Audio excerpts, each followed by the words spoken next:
السلام علیکم ورحمۃ اللہ وبرکاتہ۔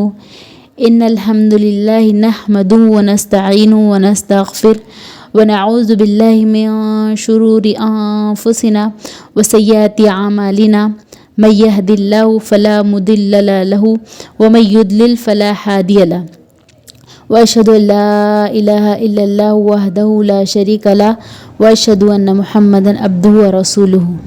یا ایہا الذین آمنوا اتقوا اللہ حق تقاتہ ولا تموتن الا وانتم مسلمون۔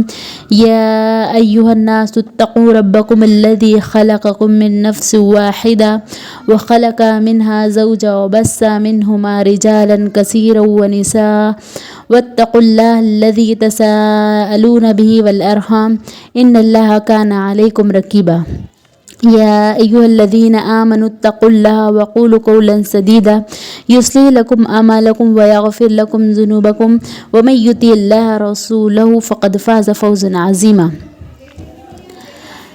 عزیز سامعات، آج میرا جو موضوع ہے، آج کا میرا جو بیان ہے، وہ ایک ایسا موضوع ہے جس کو ہم بار بار سنتے ہیں کیونکہ یہ وقت کی ضرورت ہے، اور جب تک سدھار نہ آئے، تبدیلی نہ آئے، بولتے رہنا چاہیے، اور وہ موضوع ہے اخلاق۔ سورہ آل عمران میں اللہ تعالیٰ فرماتا ہے فَبِمَا رَحْمَةً مِّنَ اللَّهِ لِنْتَ لَهُمْ کہ اے نبی، تم پر اللہ تعالیٰ کی خاص مہربانی ہے، جس مہربانی کے سبب آپ تمام لوگوں کے حق میں نرم مزاج ثابت ہوئے۔ یہ نرم مزاجی صرف اپنوں کے لیے نہیں بلکہ غیروں کے لیے بھی تھی، دوستوں کے لیے ہی نہیں بلکہ دشمنوں کے لیے بھی تھی، چھوٹوں کے لیے ہی نہیں بلکہ بڑوں کے لیے بھی تھی، تمام انسانی طبقات کے حق میں آپ نرم مزاج ثابت ہوئے۔ اور آگے اللہ تعالیٰ فرماتا ہے وَلَوْ كُنْتَ فَظًّا غَلِيظَ الْقَلْبِ لَانفَضُّوا مِنْ حَوْلِكَ کہ اگر آپ سخت مزاج ہوتے، آپ تنگ مزاج ہوتے تو لوگ آپ کے پاس سے چھٹ جاتے۔ عزیز سامعات، اخلاق اس کی اہمیت کے حوالے سے کیا کہنا؟ کیا آپ صلی اللہ علیہ وسلم کی حدیث ہمارے لیے کافی نہیں؟ آپ نے اپنے نبوت، رسالت اور بعثت کو توحید کے بعد اخلاق پر محصور کر ڈالا۔ ہر نبی دنیا میں آتا ہے توحید کے لیے، لا الہ الا اللہ محمد رسول اللہ، لیکن آپ صلی اللہ علیہ وسلم نے فرمایا کہ توحید کے بعد میں دنیا میں آیا تو اعلی اخلاق کی تعلیم دینے کے لیے آیا ہوں، جیسے کہ اللہ تعالیٰ، جیسے کہ آپ صلی اللہ علیہ وسلم کا ارشاد ہے انما بعثت لأتمم مکارم الاخلاق کہ اخلاق کی وہ تعلیم، اخلاق کی وہ عمارت جس کی بنیاد مجھ سے پہلے انبیاء نے رکھی، میں اس عمارت کو مکمل کرنے کے لیے بھیجا گیا ہوں۔ عزیز سامعات، اگر ہم احادیث کا مطالعہ کریں گے تو دنیا میں بھی اور آخرت میں بھی اخلاق کی وجہ سے انسان کو کیا کچھ حاصل ہوتا ہے۔ پیارے نبی کریم صلی اللہ علیہ وسلم نے صاحب اخلاق کی نسبت کی بشارت فرمائی ہے، اور جس کے اخلاق اچھے نہیں ہیں، پیارے نبی کریم صلی اللہ علیہ وسلم نے اسے اپنی اس نسبت کی نفی فرمائی ہے۔ آپ صلی اللہ علیہ وسلم نے فرمایا تم میں سے سب سے بہتر شخص وہ ہے جس کے اخلاق سب سے اچھے ہوں، مطلب تم میں سے سب سے پیارا، میرے سب سے قریب، مجھ سے سب سے نزدیک وہ ہے جس کے اخلاق سب سے اچھے ہوں، اور دور ہے وہ شخص جس کے اخلاق اچھے نہیں ہوں۔ دیکھیے کتنی بڑی بات ہے انسان کے انجام کو بگاڑنے اور انسان کے انجام کو سدھارنے میں اخلاق کا کتنا بڑا رول ہے۔ آپ صلی اللہ علیہ وسلم نے فرمایا کل جب محشر کے میدان میں میزان قائم کیا جائے گا، ترازو قائم کیا جائے گا، جس میں بندوں کے اعمال ترازے جائیں گے، ناپے جائیں گے، بعض اعمال ایسے ہوں گے جو تمہارے اور ہمارے نیکیوں کے پلڑوں کو بھاری کر دیں گے، اور ترازو میں اس کا وزن بہت زیادہ ہوگا۔ آپ صلی اللہ علیہ وسلم نے فرمایا اخلاق سے بڑھ کر کوئی چیز میزان کو بھاری نہیں ہوگی۔ اور عبادت یہ بھی ایک پہلو ہے۔ دیکھیے مجھ سے اور آپ سے عبادت میں کوئی نہ کوئی کوتاہی ضرور ہوتی ہے۔ ہم نماز تو پڑھتے ہیں، لیکن کون اس بات کی ضمانت دے کہ ہماری نماز پورے خشوع و خضوع کے ساتھ ادا ہوئی ہے؟ صورتحال یہ کہ ہماری مسجدوں میں اماموں سے بھی کوئی نہ کوئی غلطی ہو جاتی ہے۔ پیارے نبی کریم صلی اللہ علیہ وسلم نے فرمایا میری اور آپ کی عبادتوں میں جو کچھ کمی واقع ہو جاتی ہے تو وہ کمی اللہ کے پاس اخلاق سے پوری ہو جاتی ہے۔ آپ کی نماز میں کمی ہو گئی یا کسی چیز میں کمی ہو گئی تو اخلاق اس کی بھرپائی کر دیتا ہے۔ عزیز سامعات، ہمارے اور آپ کی عبادتوں میں کمی کا تدارک اخلاق سے ہوتا ہے۔ اس کو نبی کریم صلی اللہ علیہ وسلم نے الفاظ میں بیان فرمایا ان الرجل لیدرک بحسن خلقہ درجۃ الصائم القائم ایک صاحب اخلاق، ایک اچھا اخلاق والا انسان جو نفل روزے نہ رکھتا ہو، جو تہجد گزار نہ ہو، مگر کل جنت میں وہ اس مقام پر فائز ہوگا جس مقام پر اللہ تعالیٰ نے تہجد گزار بندے ہوں گے، نفل روزے رکھنے والے ہوں گے۔ تو یہ اس کے اچھے اخلاق کی وجہ سے اس کو جنت میں کل یہ مقام ملے گا۔ دیکھیے کتنی بڑی بات ہے۔ اب سوال یہ پیدا ہوتا ہے کہ ہم کیسے معلوم کریں کہ ہمارے اخلاق کیسے ہیں؟ اگر ہمیں کسی کو جانچنا ہے، پرکھنا ہے کہ وہ اخلاق میں کیسا ہے، تو شریعت نے اس کے بھی کچھ طریقے بتائے ہیں۔ سب سے پہلا ہے زبان۔ آپ کی زبان بتائے گی کہ آپ اخلاق میں کہاں کھڑے ہیں۔ آپ جو لینگویج استعمال کرتے ہیں، دوسروں کو کتنا رسپانس دیتے ہیں، دوسروں سے بات کرتے وقت آپ کے اخلاق کیسے ہوتے ہیں، بڑوں کے ساتھ بات کرنے کا طریقہ آپ کا کیسا ہے، ماں باپ کے ساتھ جب آپ بات کرتے ہیں تو آپ کا لہجہ کیا آتا ہے، چھوٹوں کے ساتھ آپ کس طرح سے بات کرتے ہیں، یہ تمام چیزیں بتائیں گی کہ آپ کے اخلاق کیسے ہیں۔ بڑوں کے ساتھ ہمیشہ بے ادبی، چھوٹوں کو ہمیشہ ڈرانا دھمکانا، یہ کوئی اچھا مسلمان نہیں کہلاتا۔ پیاری ماں اور بہنوں، جو اچھے اخلاق والا ہوتا ہے اس کی زبان ہی آپ کو بتائیں گی کہ اس کے اخلاق، کہ وہ کتنے اچھے اخلاق کا مالک ہے اور اس کے اخلاق کتنے اچھے ہیں۔ ایک حدیث جو ہم بار بار سنتے ہیں کہ ایک شخص نے آپ صلی اللہ علیہ وسلم کے دروازے پر دستخط دی، پیارے نبی کریم صلی اللہ علیہ وسلم نے پوچھا کون؟ تو آپ صلی اللہ علیہ وسلم کو بتایا گیا کہ فلاں فلاں شخص ہے۔ تو آپ صلی اللہ علیہ وسلم نے اس کو کہا کہ یہ جو دروازے پہ کھڑا ہے وہ مدینہ کا سب سے برے اخلاق کا شخص ہے، مطلب اس کے اخلاق سب سے برے ہیں۔ لیکن آپ صلی اللہ علیہ وسلم کی عادت تھی کہ کسی آنے والوں کو آپ نہیں روکتے تھے۔ آپ صلی اللہ علیہ وسلم نے فرمایا اسے آنے دو۔ جب آپ صلی اللہ علیہ وسلم سے آیا اور آپ صلی اللہ علیہ وسلم سے اس نے گفتگو کی تو آپ صلی اللہ علیہ وسلم نے اس سے اتنی پیاری اور اتنی میٹھی گفتگو کی جیسے ایسے لگ رہا تھا کہ آپ صلی اللہ علیہ وسلم کی زبان سے الفاظ نہیں، شکر جھڑ رہی ہو۔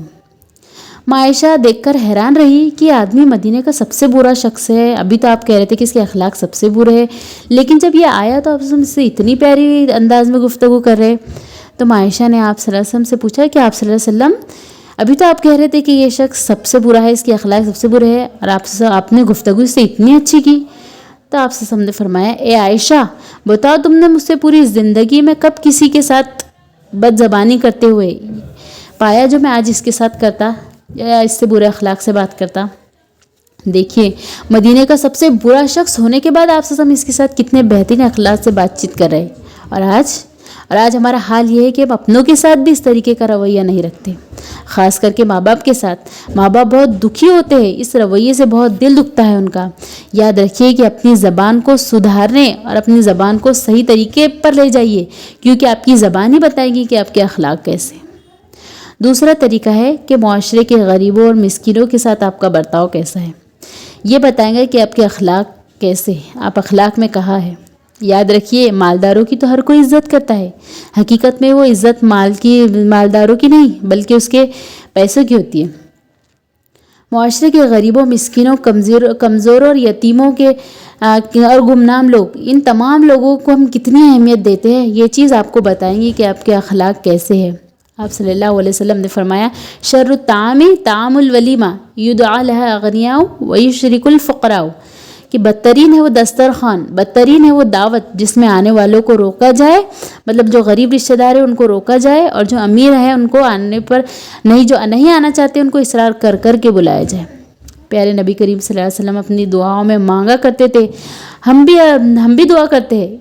کبھی سوچئے کہ ہم نے کبھی کسی غریب، مسکین، یتیم، کمزوروں کے لیے کوئی دعا کی؟ آپ صلی اللہ علیہ وسلم دعا کرتے تھے اللہم انی اسألک فعل الخیرات وترک المنکرات وحب المساکین، اے اللہ میں تجھ سے بھلائی کرنے کا سوال کرتا ہوں اور برائی سے بچنے کی توفیق مانگتا ہوں، اور اللہ میں تجھ سے غریبوں اور مسکینوں کی محبت مانگتا ہوں۔ یہ انسانیت، یہ اخلاق، یہ کیریکٹر کمزوروں کے ساتھ ہمارا سلوک بتائے گا کہ ہمارے اخلاق کیسے ہیں۔ ابن ماجہ کی وہ حدیث آپ نے سنی ہوں گی کہ مدینہ کے معاشرے میں ایک صحابی جو بڑے ہی غریب صحابی تھے، زاہب رضی اللہ تعالیٰ عنہ۔ یہ صحابی ایک تو غریب تھے، دوسرے بدشکل تھے، اور تیسرے دیہاتی تھے۔ آپ بتائیے ایسے کو کون گنتا ہے اور ایسے کو کون شمار کرتا ہے؟ لیکن آپ صلی اللہ علیہ وسلم ان سے بہت محبت کرتے تھے، اور یہ بھی آپ صلی اللہ علیہ وسلم سے بہت محبت کرتے تھے۔ جب وہ دیہات سے نبی کریم صلی اللہ علیہ وسلم سے ملنے آتے تو آپ صلی اللہ علیہ وسلم کو دیہات سے کچھ چیزیں، ترکاری وغیرہ آپ صلی اللہ علیہ وسلم کو ہدیے میں لایا کرتے، اور جب تک وہ مدینے میں رہتے آپ صلی اللہ علیہ وسلم ان کی بھی مہمان نوازی اچھے سے کرتے تھے، اور جب تک اپنے دیہات کو لوٹتے تو آپ صلی اللہ علیہ وسلم ان کو طرح طرح کی چیزیں دے کر نواز بھیجتے۔ ایک مرتبہ کی بات ہے کہ حضرت زائب رضی اللہ تعالیٰ مدینہ کے مارکیٹ میں تجارت کے لیے بزنس کر رہے تھے، کاروبار کر رہے تھے۔ پیارے نبی کریم صلی اللہ علیہ وسلم نے ان کو دیکھا اور آپ صلی اللہ علیہ وسلم چھپکے سے ان کے پیچھے گئے اور آپ صلی اللہ علیہ وسلم نے ان کی آنکھیں بند کر لی، جس طرح آنکھ مچوڑی کا کھیل کھیلتے ہیں۔ حضرت زائب رضی اللہ تعالیٰ نے تو پہلے پوچھا کہ کون، پھر ان کو پتہ کرنے میں زیادہ وقت نہیں لگا کہ یہ شخصیت محمد صلی اللہ علیہ وسلم کی سوا کوئی اور نہیں ہو سکتی۔ حضرت زائب رضی اللہ تعالیٰ کہتے ہیں کہ جب مجھ کو یقین ہو گیا کہ میری آنکھیں بند کرنے والی شخصیت محمد صلی اللہ علیہ وسلم ہی ہے تو میں اسی طرح کھڑا رہا، کیونکہ میں چاہتا تھا کہ آپ وسلم کا سینہ مبارک میری پیٹھ سے لگا ہوا تھا اور میں چاہتا تھا کہ آپ وسلم سے قربت کی گھڑی بڑھتی ہی جائے۔ جب نبی کریم صلی اللہ علیہ وسلم کو محسوس ہو گیا کہ یہ سمجھ چکے ہیں تو میں نے اپنا ہاتھ ہٹایا، آپ صلی اللہ علیہ وسلم نے اپنا ہاتھ ہٹایا اور میری آنکھیں کھولی، اور آپ صلی اللہ علیہ وسلم نے مارکیٹ والے سے کہا کہ اس کو مجھ سے کون خریدے گا۔ وہ آئے تھے خود تجارت کرنے کے لیے، آپ صلی اللہ علیہ وسلم نے خود ان کو بیچ ڈالا۔ حضرت زائب رضی اللہ تعالیٰ کہتے ہیں کہ آپ صلی اللہ علیہ وسلم مجھ کو بیچ کر آپ کو کچھ فائدہ نہیں ہوگا، اس لیے کیونکہ لوگوں کے نزدیک میری کوئی قیمت نہیں ہے۔ پیارے نبی کریم صلی اللہ علیہ وسلم نے فرمایا کہ لوگوں کے نزدیک تیری کوئی قیمت ہو یا نہ ہو، لیکن اللہ کے نظروں میں تو بڑا قیمتی ہے۔ قیامت کے دن کے بارے میں کیا کہا گیا ہے؟ حافظۃ الرازیہ، قیامت کے دن ایسا ہے جو بہت سو کو اوپر اٹھانے والا ہے اور بہت سو کو نیچے گرانے والا ہے۔ بہت سے ایسے لوگ جن کو دنیا میں لوگوں نے پلکوں پر بٹھایا تھا، روز قیامت وہ پیروں تلے رگڑے جائیں گے، اور بہت سے ایسے لوگ جن کو دنیا میں لوگوں نے نیچے گرا دیا تھا، کل قیامت کے دنوں بلند مقام پر ہوں گے۔ دیکھیے آپ صلی اللہ علیہ وسلم کا سلوک کمزوروں کے ساتھ، ضعیفوں کے ساتھ، غریبوں کے ساتھ کس طرح تھا۔ آپ صلی اللہ علیہ وسلم کی ہمدردی، آپ صلی اللہ علیہ وسلم ان کے ہمدرد، ان کے مسیح بن کر آئے تھے اور اپنے حسن و سلوک سے آپ نے تمام کمزوروں کا دل جیتا تھا۔ حضرت ابن مسعود رضی اللہ تعالیٰ عنہ کہتے ہیں کہ ایک مرتبہ میں اپنے غلام کو پیٹ رہا تھا، پیچھے سے آواز آئی کہ ابو مسعود ہوشیار۔ پلٹ کر دیکھا تو پیارے نبی کریم صلی اللہ علیہ وسلم تھے جو مجھ کو ڈانٹ رہے تھے غلام کو مارنے پر۔ آپ صلی اللہ علیہ وسلم نے فرمایا، بیچارے اس غلام کو مار رہے ہو؟ اور پھر یہ جملہ ارشاد فرمایا، اے ابو مسعود، تم اس غلام پر جتنا اختیار حاصل ہے، اللہ تعالیٰ کو تم پر اس سے بھی زیادہ اختیار حاصل ہے۔ کانپ اٹھے ابو مسعود اور کہے کہ اللہ کے رسول، یہ آخری مار تھی، آج کے بعد زندگی میں کبھی اس پر ہاتھ نہیں اٹھاؤں گا، گواہ رہیے۔ اتنا کہہ کر بھی اطمینان نہ ہوا، فوراً کہنے لگے کہ اے اللہ کے نبی، گواہ رہیے، میں ابھی آپ کی آنکھوں کے سامنے اس کو آزاد کر دیتا ہوں۔ آپ صلی اللہ علیہ وسلم نے فرمایا کہ اے ابو مسعود، اگر تم نے آج اس کو آزاد نہ کیا ہوتا تو کل قیامت کے دن اس کو ناحق مارنے کے سبب تم کو جہنم کی آگ چھوتی۔ عزیز سامعین، تو ہمیں ہمارے اخلاق ہی بتائیں گے، کہ ہم غریبوں مسکینوں کے ساتھ ہمارا یہ سلوک ہی بتائیں گا کہ ہمارے اخلاق کیسے ہیں۔ اور ایک بات جس سے معلوم ہوتا ہے کہ ہمارے اخلاق کیسے ہے تو وہ ہے ہمارے گھر میں ہمارے بچوں، بیویوں اور ہمارے گھر والوں کے ساتھ ہمارا برتاؤ کیسا ہے۔ ہم میں سے بہت سے ایسے لوگ ہیں جو اپنے دوست و احباب کے ساتھ تو بہت ہی اچھے طریقے سے، بہت ہی میٹھی طریقے سے بات کرتے ہیں، بہت ہی اچھے طریقے سے رہتے ہیں، لیکن اگر ان کے گھر میں جا کر ان سے پوچھو تو معاملہ ہی کچھ الگ۔ اس لیے شریعت کہتی ہے کہ دنیا والوں کے نزدیک تم کتنے بھی اچھے کیوں نہ ہو، جب تک تمہارے گھر والے تمہارے اخلاق کی گواہی نہ دے اس وقت تک تم اللہ کے نزدیک اچھے اخلاق والے نہیں ہو سکتے۔ اخلاق کی بہت بڑی چیز ہے، دین کو اخلاق سے الگ نہیں کیا جا سکتا۔ اخلاق ہمارے لیے بہت ضروری ہے، کیونکہ اخلاق والا انسان کے تو دشمن بھی عزت کرنے پر مجبور ہو جاتے ہیں اور دشمن بھی اس کا دوست بن جاتا ہے۔ اخلاق ہے تو آپ زندگی کے کسی بھی موڑ پر ناکام نہیں ہو سکتے۔ اس سے ضرورت اس بات کی ہے کہ ہم اخلاق کو اپنائیں۔ کل قیامت کے دن یہ ہمارے میزان کو، ہمارے پلڑے کو بھاری کر دیں گے اور ہمیں جنت میں داخل کرنے کا سبب بنیں گے۔ آخر میں اللہ تعالیٰ سے دعا ہے کہ وہ ہمیں اعلیٰ اخلاق کا حامل بنائے اور سیدھی راہ پہ چلائے، اور ہمیں جب تک زندہ رکھ، ایمان اور اسلام پر زندہ رکھ، اور جب ہمارا خاتمہ ہو تو خاتمہ بالخیر ہو۔ آمین ثم آمین، وآخر دعوانا ان الحمد للہ رب العالمین۔